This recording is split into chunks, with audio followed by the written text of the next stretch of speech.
Jadi alhamdulillah pagi hari ini sampaikan selesai. Sesuai janji kita kemarin ya Pak, saya akan mewawancarai Bapak terkait tentang pengambilan keputusan berdasarkan kebijakan universal. Boleh Pak perkenalkan secara singkat terlebih dahulu. Terima kasih. Saya atas nama Pak Nur, dari kepala sekolah di Pulau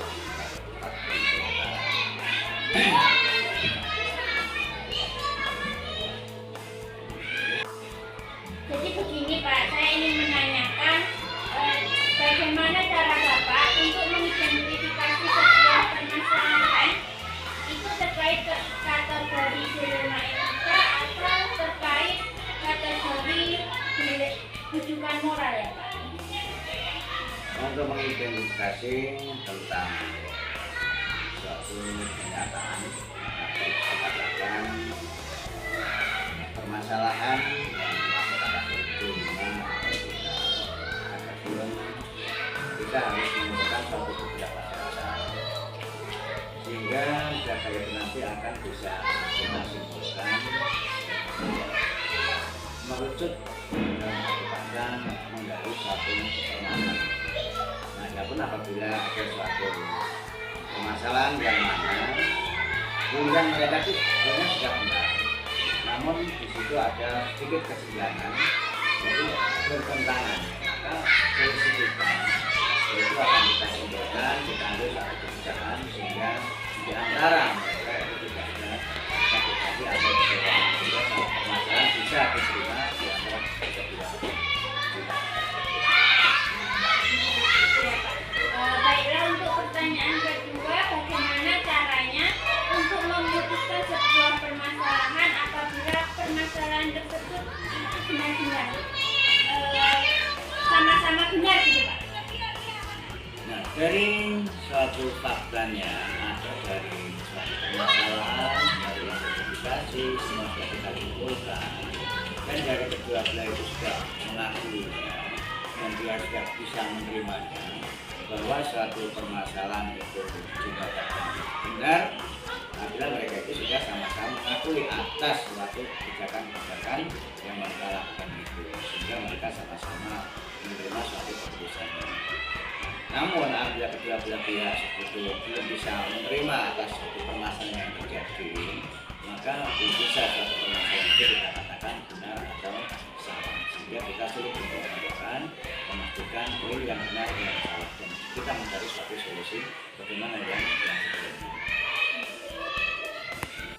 Nah, selama ini Pak, langkah-langkah seperti apa yang mungkin Bapak lakukan dalam menyelesaikan suatu permasalahan yang terjadi di sekolah Bapak?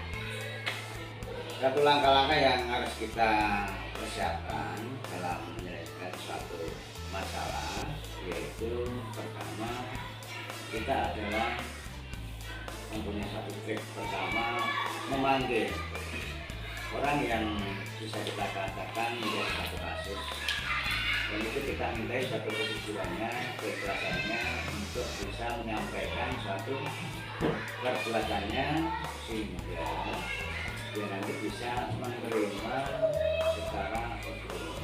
Artinya dia mau mengakui kesalahannya, maka apabila dia itu sudah mau mengakui kesalahannya, tentunya dia akan mau memperbaiki suatu perbuatannya yang kurang baik. Namun apabila dia itu tidak mau mengakui atas kesalahannya, maka suatu permasalahan itu juga susah untuk diselesaikan. Jadi langkah Bapak itu memanggil orang yang bermasalah terlebih dahulu ya Pak ya, dan untuk agar anak tersebut atau orang yang bermasalah itu dapat mengakui kesalahannya terlebih dahulu ya Pak ya. Kata semua kronologisnya. Ya. Dan untuk selanjutnya Pak, apakah ada cara yang paling efektif yang menurut Bapak bisa untuk menyelesaikan sebuah permasalahan Pak?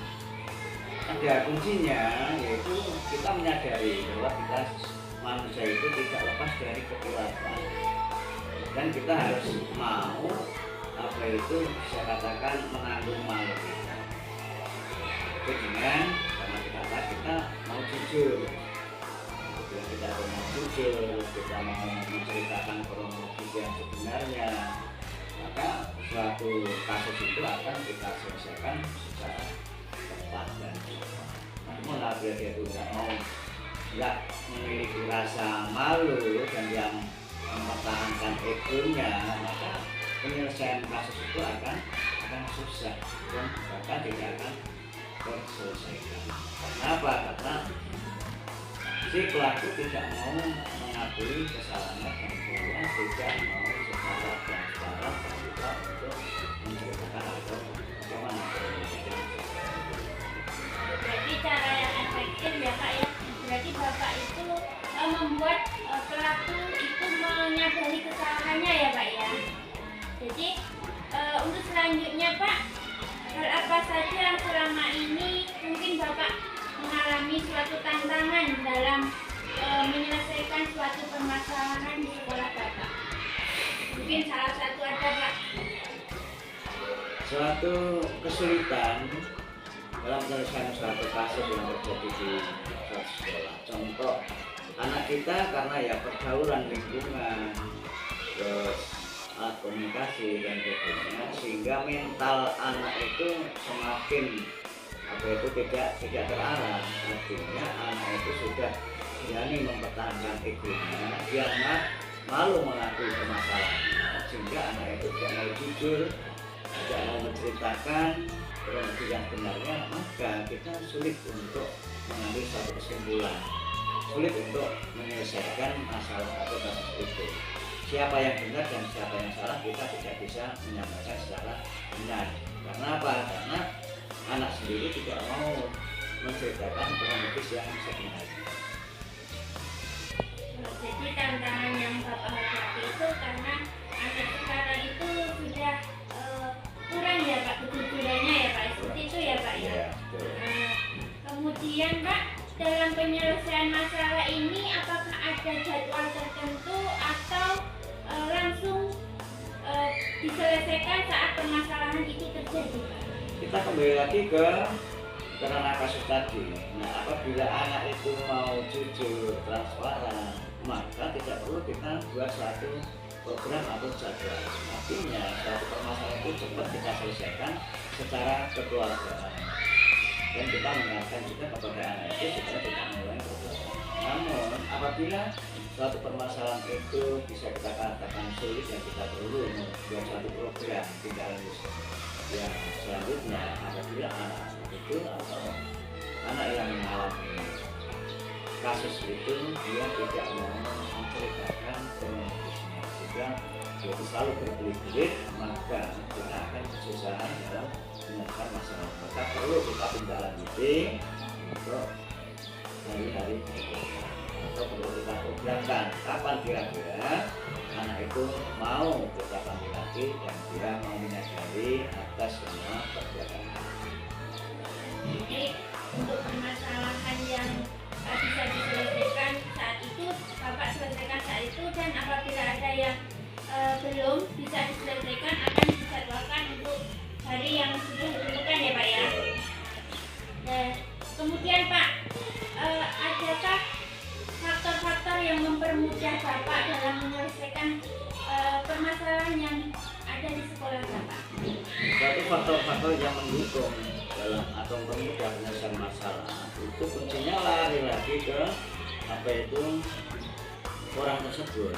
Apabila orang tersebut itu kita tanya, dia jujur, dia transparan, atau dia bisa menceritakan kronologisnya, maka apa itu suatu kasus itu akan mudah kita selesaikan secara kekeluargaan, ya tidak berbelit-belit. Kuncinya adalah kepada si pelaku tadi. Bagaimanapun suatu kasus itu, apabila pelaku itu tidak mau mengakui, tidak mau menceritakan kronologisnya, maka suatu kasus itu tidak akan terselesai. Maka ya kita jujur, kita ngobrol, jadi dengan tujuan adalah untuk mengakui semua perbuatannya, untuk menceritakan suatu perbuatan tadi, sehingga kita bisa bicarakan, kita selesaikan secara keluarga, sehingga bisa terselesaikan kasus lagi, bisa selesai dengan baik, anak juga tidak minder, anak juga tidak ketakutan. Maka untuk lanjutannya baru kita sarankan. Jadi apabila sekiranya anak tadi melanggar etik jangan salah, supaya kita tidak mengulangi satu perbuatan yang sekiranya akan menodai diri sendiri. Sehingga kedepannya dengan harapan anak-anak supaya berketika yang baik, bertindakan yang baik, yaitu bisa bersifat jujur. Dari semua yang Bapak sampaikan tadi, pembelajaran apa yang dapat dipetik dari pengalaman Bapak dalam mengambil keputusan dilema etika, Pak? Dalam pembelajaran selama ini ada salah satu permasalahan dan kemudian adalah untuk membentuk anak-anak kita itu bisa bersifat memiliki sifat jujur dan tidak telah dilakukan, sehingga kedepannya anak kita itu bisa Terima kasih Pak. Jadi pembelajaran yang dapat kita ambil yaitu bahwa kita mendorong anak untuk selalu bersifat jujur ya Pak ya, dan mengakui kesalahannya dan dapat untuk memperbaikinya. Saya ucapkan terima kasih Pak atas waktunya karena telah mendukung saya sebagai calon guru penggerak angkatan 9 ini. Terima kasih Pak. Assalamualaikum warahmatullahi wabarakatuh.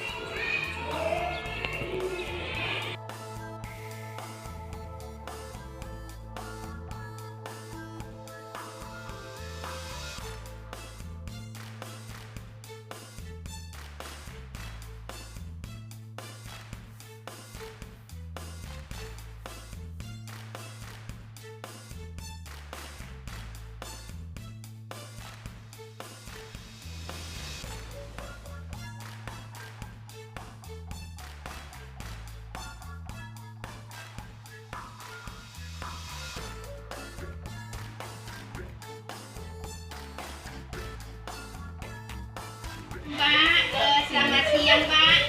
Waalaikumsalam warahmatullahi wabarakatuh. Selamat siang kembali. Gini Pak, sesuai janji kita kemarin ya Pak, pada hari ini saya akan mewawancarai Bapak terkait pengambilan keputusan berdasarkan kebijakan universal yang dilakukan Bapak. Untuk pertanyaan yang pertama, saya ingin menanyakan bagaimana cara Bapak mengidentifikasikan suatu permasalahan bahwa permasalahan itu termasuk kategori dilema etika atau termasuk kategori rujukan moral. Ya. Nah, untuk permasalahan saya rasa di dunia ini nggak ada yang tidak punya masalah. Masalah memang harus diselesaikan sesuai dengan porsinya masing-masing. Berkaitan dengan masalah yang berkaitan dengan pesan moral, kemudian satunya lagi tadi apa? Bujukan moral dan dilema etika. Bujukan moral memang sering kadang-kadang kita ini berbenturan dengan kondisi yang ada di lapangan. Nah, di satu sisi kita harus melaksanakan sesuai dengan aturan, tapi di sisi lain kita harus ada tekanan-tekanan terutama dari orang-orang yang ada di sekitar kita. Nah, berkaitan dengan bujukan moral itu memang tidak dipungkiri, kita harus mendahulukan yang sesuai dengan aturan-aturan yang ada. Kalau saya pribadi itu terutama yang melanggar aturan norma-norma agama itu lebih diutamakan. Kemudian untuk yang satunya lagi tadi apa? Dilema etika. Nah, di dunia ini kita tidak bisa meninggalkan etika-etika yang ada. Nah, tentu kita harus mendahulukan sesuai dengan payung hukum atau dasar hukum yang diperlakukan di situ. Sebab kalau kita melaksanakan segala sesuatu itu melanggar hukum-hukum yang ada yang sudah ditentukan, tentu kita akan mendapat sanksi yang tidak kita inginkan. Mungkin itu yang bisa saya sampaikan. Baiklah, untuk pertanyaan kedua, jika terjadi suatu permasalahan Pak, dan permasalahan itu sama-sama benar, bagaimana cara Bapak untuk menyelesaikannya?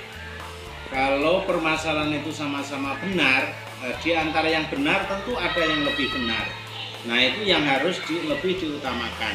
Karena kalau kita tidak mengutamakan yang paling benar, kemungkinan kita akan mendapatkan hal-hal yang mungkin kurang kita inginkan.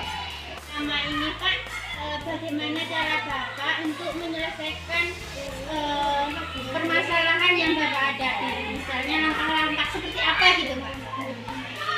Kalau mengidentifikasi langkah-langkah yang kita ambil, itu tentu yang pertama kita identifikasi dulu masalah yang paling mendasar, yang paling dominan itu apa. Nah, itulah yang harus kita selesaikan terlebih dahulu.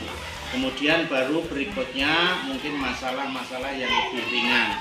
Nah, dengan demikian kita akan mungkin lebih mudah menyelesaikan masalah tersebut. Sebab jika masalah yang berat itu tidak kita atasi sumber permasalahannya apa, kemungkinan masalah tersebut tidak dapat ditangani secara maksimal. Jadi langkahnya Pak, yang pertama tadi Bapak mengidentifikasikan masalah tersebut terlebih dahulu ya Pak ya. Yang kedua menentukan masalah yang ringan dan yang berat ya Pak ya.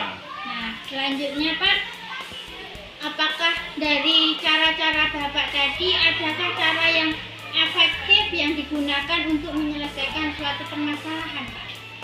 Ya, tentu saja semua itu ada. Yang pertama kita harus mencari narasumber atau tokoh yang sekiranya lebih paham terhadap masalah tersebut. Kemudian langkah yang kedua, kita harus banyak-banyak memohon kepada Tuhan Yang Maha Kuasa, berdoa agar segala permasalahannya tersebut dapat diselesaikan dengan baik.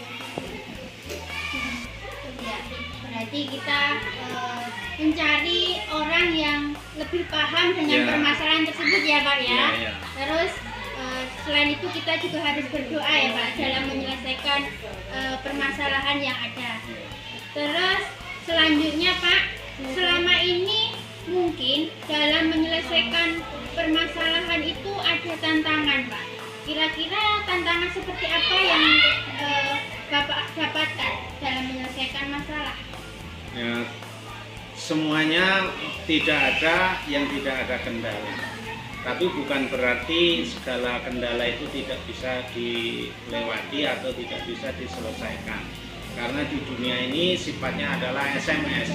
Senang melihat orang susah dan susah melihat orang senang. Maka dari itu kita harus mencari solusi yang terbaik dalam hal mencari penyelesaian yang lebih baik. Yaitu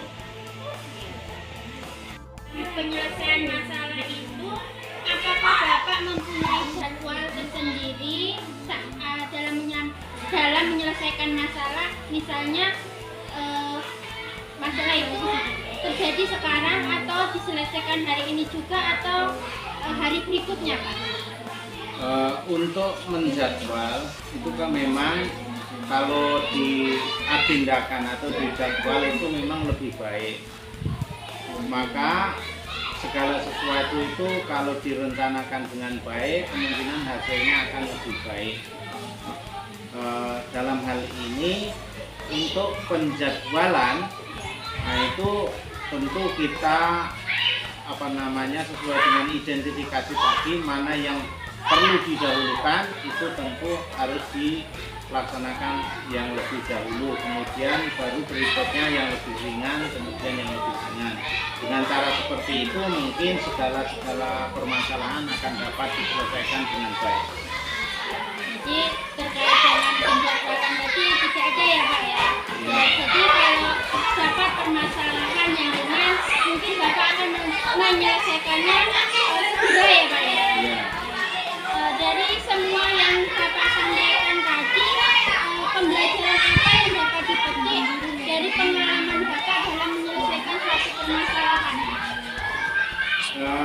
Pembelajaran yang lebih kita ambil adalah di dunia ini memang tidak ada manusia yang tidak mempunyai masalah, tapi bukan berarti segala permasalahan tidak bisa diselesaikan. Maka dari itu kita harus berusaha untuk menyelesaikan segala permasalahan itu agar hidup kita menjadi lebih tenang. Kemudian kedepannya semua yang kita cita-citakan, yang kita raih, insya Allah akan dapat terwujud dengan baik. Jadi pembelajaran yang diambil tadi bahwa setiap manusia itu pasti mempunyai permasalahan ya Pak. Betul, ya. iya. Dan bagaimana cara kita menyikapinya ya Pak ya. Iya. Nah, terima kasih Pak telah mendukung saya dalam pendidikan guru penggerak ini dan sudah bersedia saya wawancarai. Saya ucapkan terima kasih. Wassalamualaikum warahmatullahi wabarakatuh. Terima kasih kembali. Wassalamualaikum warahmatullahi wabarakatuh.